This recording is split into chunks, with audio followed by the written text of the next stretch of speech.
Hey everyone, and welcome to Almost Cancelled. I am Peter, that is Connor, and we are going to talk about American Gods, Season 1, Episode 5. It's called Lemon Scented Dew.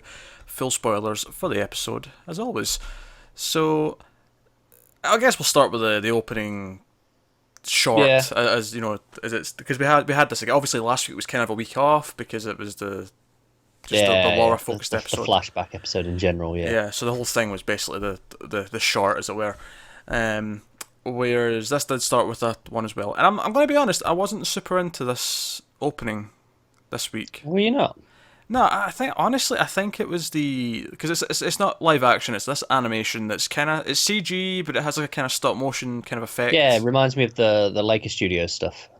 Yeah, and honestly, it was feeling like some sort of like Tim Burton rejected short, and because of that, it was really putting me off. For the record, I hate Tim Burton movies, so Yeah, no, just for the first like 10 seconds or so, where it took me to adjust to, oh, this is something different. That was weird, but then once I'd adjusted, I was into it and didn't have any problems then. yeah, it tells the story of this old tribe traveling across Siberia. Yeah, And it's basically the whole point of the story is that the god is forgotten, sort of later. yeah, It just sort of shows that how like at one point, like in the olden days, and we're talking ancient times here, or at least thousands of years ago. yeah. There's mammoths roaming around. Yeah. Basically, people and gods were a lot closer. They would actually just ask for things to happen, and the gods would talk back. Whereas, over time, the connection's grown weaker and weaker, and the whole point is, Nunyanini is forgotten and just doesn't Close exist enough. anymore.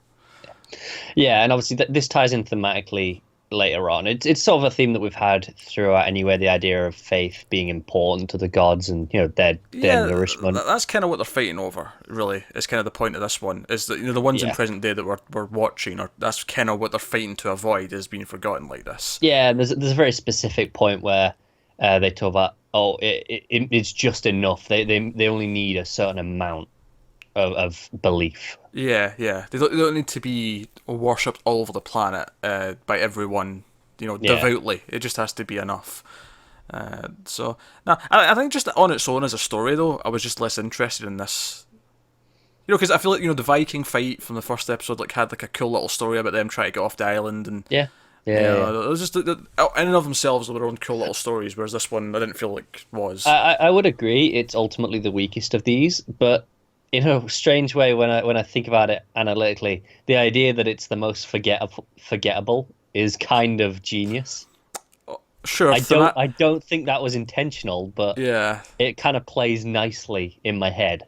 yeah. Because honestly, yeah, I'm struggling to remember the details. Like the tribe's moving and they're starving, and then I think the god's like, yeah, like the price of this is going to be high if you want to survive, and it was basically cannibalism was what he was Pretty getting much, at. yeah. But beyond that, like I couldn't tell you the character's name because he mentions the names of like the main women and all the Yeah, rest and of it. obviously it was her losing a baby that starts it.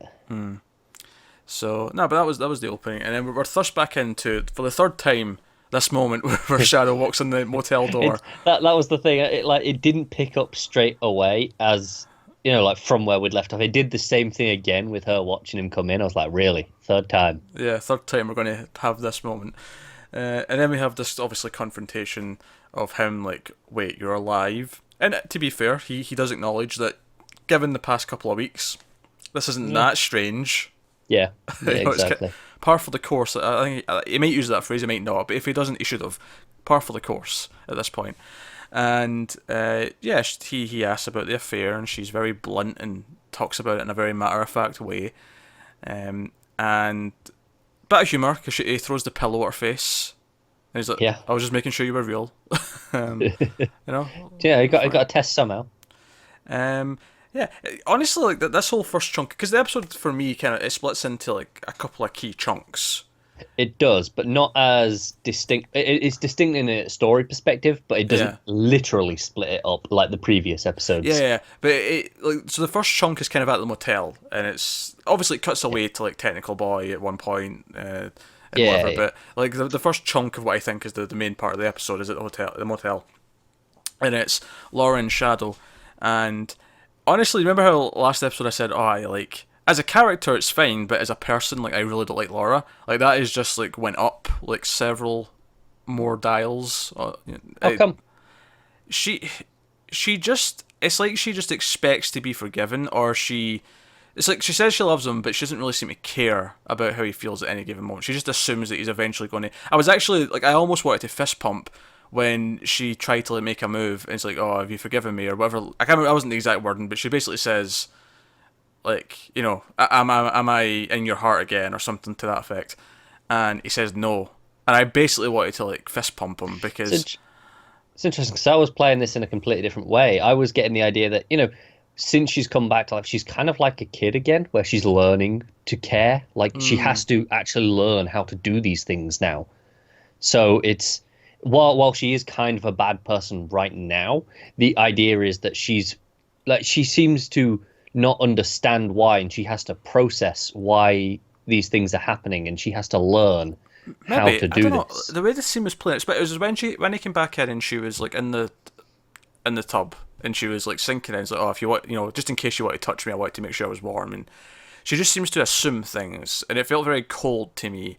It felt like a very sort of like thinly veiled, like, oh yeah, I love you, but I don't really understand what that means or how to show it. See, I was taking it as like she literally doesn't know, like in the same way that you're saying she doesn't know how to show it. Like she just doesn't know what she's supposed to do. This is genuinely like this isn't her putting up some sort of facade. She genuinely believes this is what she's supposed to be doing. This is how it is. Cue the comments about you mispronouncing the word I know. facade. I realized as I said it, and I was like, I'm committed. But no, so I think I'd be fine with that explanation if it felt like she was even trying. She doesn't seem to have that curiosity in her where she's trying to kind of like see what works and what doesn't. See, I think the curiosity kind of comes later once you get to her stuff with Mad Sweeney. Like, I feel like that's where it kind of comes into like the genuinity of what she's doing. Yeah. Also, my favourite line of dialogue in the episode's in that scene, but we'll get to that later. That's fair. But no, I was really struggling because like I say, I was really struggling to sort of kind of see things from her point of view. It felt like she'd messed up a lot of things, and I think it was because I seen a debate online whether or not she was actually trying to kill herself with the bug spray, or if she was trying to get high. And it's like either way, like the whole thing is she's bored and she's like, oh, repetitive job, repetitive life, doesn't feel about anything. And the whole thing felt kind of selfish. It still feels like it's being selfish to me. It still feels like she just is showing up and she expects this to move forward because she wills it. And I almost think, well, tough, you messed it up in life. You should have realised stuff then. I get what you're saying, but Yeah. I don't think she is being like before. I agree she was being selfish, but now I don't think she is. I think she's genuinely thinking this is what he would want, and she's genuinely trying to do something nice for him. Like, look, I'm alive. You've got me back. Okay. Look, you can have me. That's what I think she's trying to do. Yeah, but after what she's done, it feels really insulting. At least I think Yeah, it does. yeah, and no, I agree with that, and that's why he kind of turns her down because he feels insulted as well. You are supposed to feel that. I like how his reaction to everything felt very genuine. I liked how he was playing off of everything she said and did. I liked that because he was genuinely like there was this mixture of anger but confusion because she's back from the dead, and all of it seemed to play really well in his face, and the way he was responding to everything really worked for me. It's just her as a character. Or more not so much as a character, but as a person. Yeah. And I think that's maybe why I'm struggling with her, is because even as a character, it feels a little bit muddy right now. Like, I'm not sure, because it's not like you can't like unsympathetic characters. There's plenty of dickheads and assholes and bitches and various stories that you still get into as a bad person. You still get into as a bad character. Whereas this feels very like, no, this is a person who's emotionally manipulative, or at least was, and maybe she's trying not to be now, but it still feels like, I don't know. No, yeah, I know what you mean. I agree. Was absolutely. Now I think it is muddier, like you say, and I think it'll be interesting to see if it clears up as her story progresses. Maybe it will. Maybe it'll feel like she's on a sort of redemptive path. But up until now, though, I just don't get the feeling of genuine redemption in her. Like right now, it really feels still like it's built the fact that she wants him now, so she's determined to get him, rather than because she's doing what she thinks he wants, kind of thing. Okay. Maybe it'll be cleared up as we see more, but Yeah. that's just that was kind of how I was feeling during that whole first chunk of this. Like I feel like be a bit more apologetic, I guess, as opposed to it happened, deal with it. His cock was in my mouth. Can't do anything about it now. Yeah, I get that kind of is her attitude. It's like, well, everything before she died, it's like, right, ignore it. I can't change it. I can't, I can't hide from it, but it wasn't who she is now from what kind of thing. There is a weird sort of 50-50 to her, though, because I hate her as Shadow's wife, right? As an unstoppable zombie badass in other scenes, I'm more on board. Because the fight scene last week when she was tearing people apart, a lot of fun. When Mad Sweeney shows up for his coin in this, also a lot of fun. Their banter back and forth, him just shouting dead wife at her was funny, her snapping fingers and whatever else was funny. And then, of course, the line of the episode. I think I know which one it's going to be for you, actually. Where she steps in and calls him a ginger minge, was glorious. I you know what, she won me over a little bit with that line. I can't deny that. I knew it was going to be that, because it was you. Like you didn't love it. But most people would not say that is their favourite line from the episode. But you, I knew it would be. As soon as that, like, I watched it and she said that, I was like, he's going to bloody mention this. I don't often get to see the ginger jokes on mainstream TV. It's just something warms my heart. They're getting more and more though. It's hard. It's like Hollywood and the television industry are seeing the ways. They're picking up on it. Yeah, they're like, oh shit, we could get a comedy goldmine here. No one's gonna complain. It's completely safe. It won't offend anyone that matters. that's their view. It won't offend anyone that matters. Oh god. Ginger people don't matter. It's all right. I mean, I literally get that at work from strangers. So. Ah dear. The ginger jokes will never cease. They won't. But yeah, so that was fun. Also amusing was he's sort of strangling at the end, and he's like, she's under the water, and the cops come in and arrest them, thinking that he's just murdered her. And he's like, no, she's not dead, but she just plays dead anyway, under the water, and the smile appears as she's under the water. Yeah, it's good. So that was fun. Obviously, the key point there is that she has to willingly give up the coin.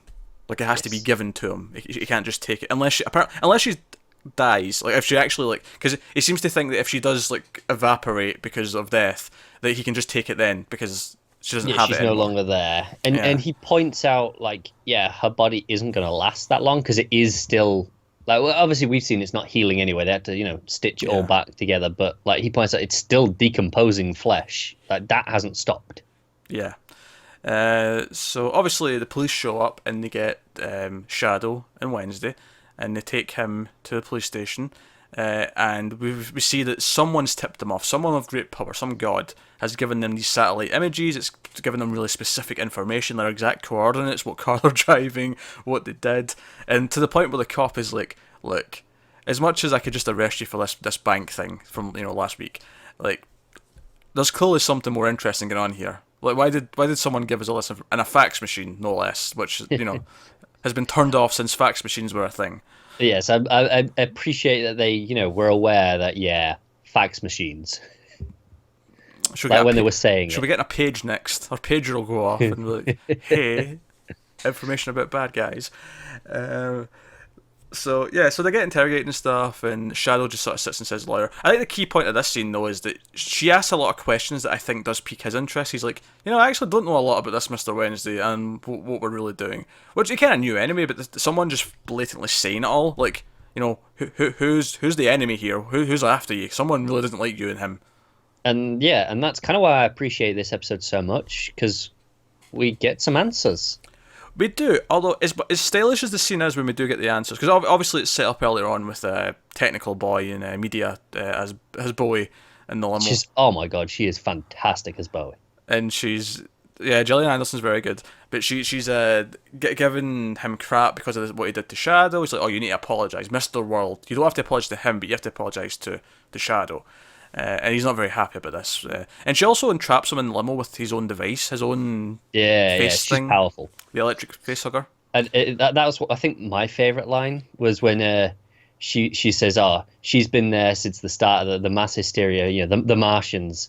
Oh yeah, the And it Martians said, had but been 1938, I believe, was the year she said.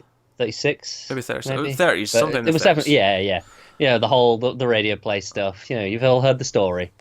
But then when he goes, yeah, but not everyone believed, and she's like, yeah, but just enough. And now there's the Starman waiting in the sky. It's like, oh, that really sums up the show. It's like you just need enough, and then you know there is no limits after that. Yeah.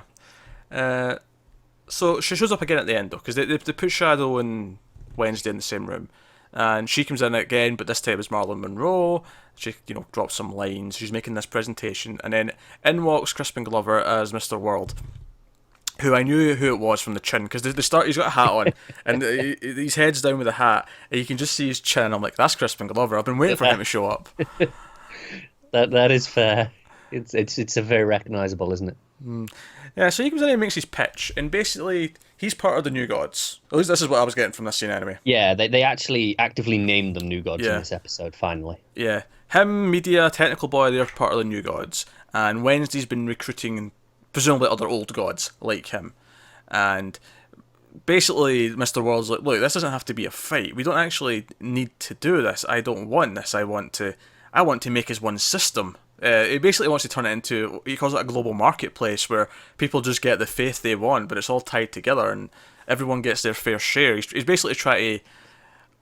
Yeah, it's very much aligning in with corporate America, isn't it? Like, Yeah. I think he talks about, individuality is it's non-existent. It doesn't matter. You get a franchise and you just suck into it, and that's it. Yeah. I'm guessing he's the god of capitalism. Yeah. If there is such a god.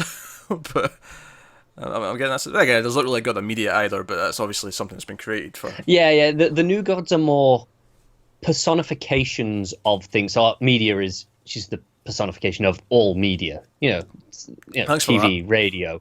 But the technical boy is, at least in the book, he was the personification of the internet specifically. Which is why in the book he was a fat kid, because early 2000s that was the stereotype of people who were on the internet a lot. Yeah, whereas now there is no stereotype because everyone's on Exactly. the internet a lot. Exactly. But yeah, so and I guess the reveal to Mr. Wednesday was in this whole segment because they show this, because they make it this pitch. Oh, we can have Korea.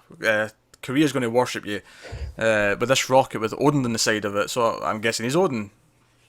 He is, yeah, and obviously there's been plenty of hints if you had it to look for. Like back to his first scene, he talks about how he says, "Oh, I've got an eye for such things, but just the one."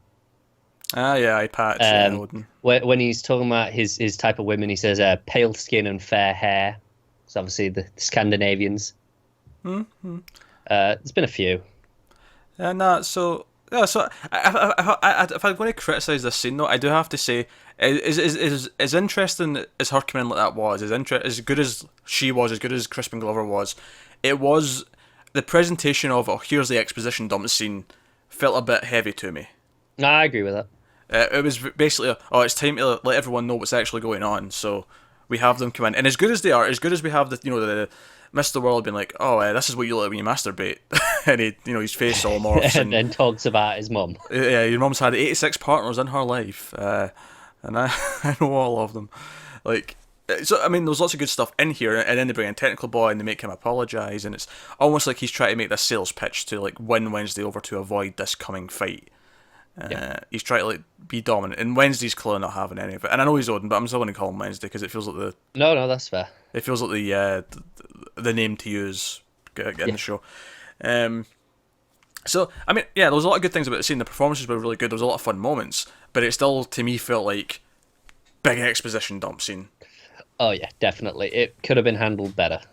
Yeah, I think there was maybe smarter ways to tease this or drip feed this information out through more interesting ways, because It was especially just even the idea of the new gods specifically, because we've been seeing them since the Technical Boy in the first episode. We could have had that stuff drip fed, maybe from media when he saw her on the TV in the shop. I think the idea of who the new gods were should have been drip fed. I think the idea of other stuff. I think what this scene should have. I mean, the core thing about this scene was Mr. World making his pitch to say, "No, let's tie everything together. This is what I want to do." That should have been this scene. This should have been an introduction of the villain, as it were. And I say villain just from the point of view of Wednesday, not Well, this. yeah, in the sense that Shadow is our hero, so therefore World is our villain.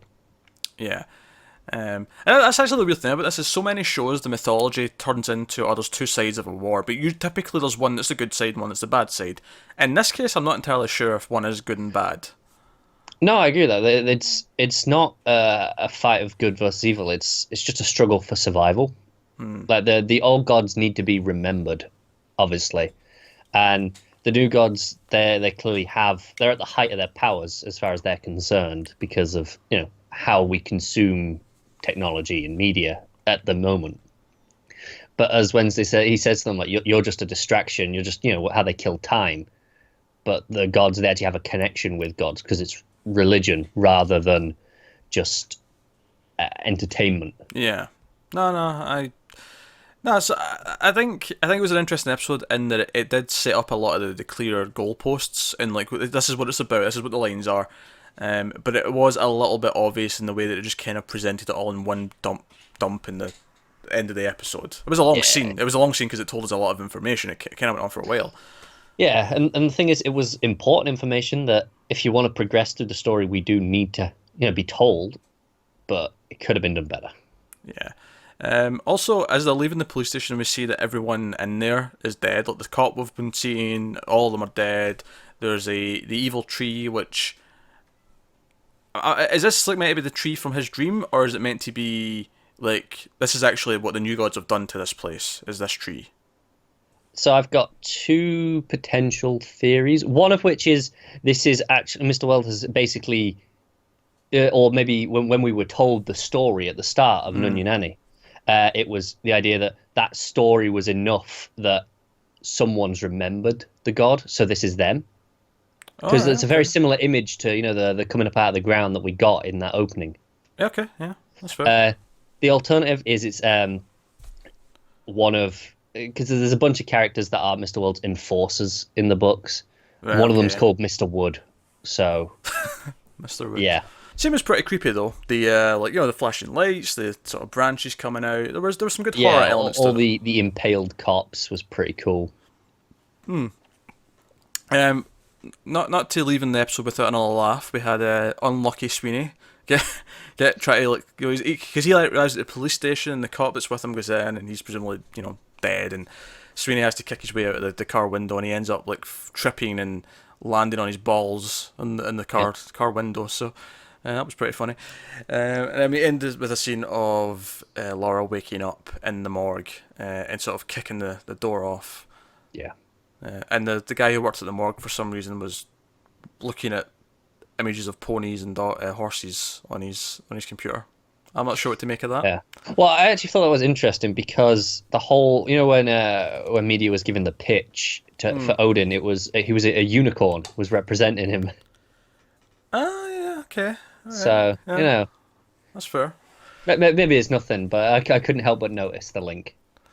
Yeah, I'll tell you what. I really hope that soon it establishes more of a connection with some of the characters. For me, I'm feeling a little bit detached right now from like everything's going on and like we're getting these big ideas, but I feel like Shadow needs to become more of a character and less of just because his reactions to everything are good.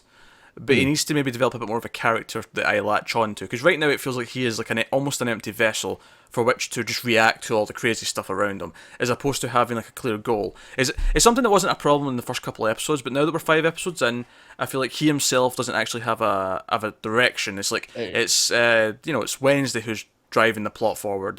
Yeah, no, I agree with that. Like I say, the first couple of episodes you got a sense of who he was, so he didn't need to have a direction. Yeah.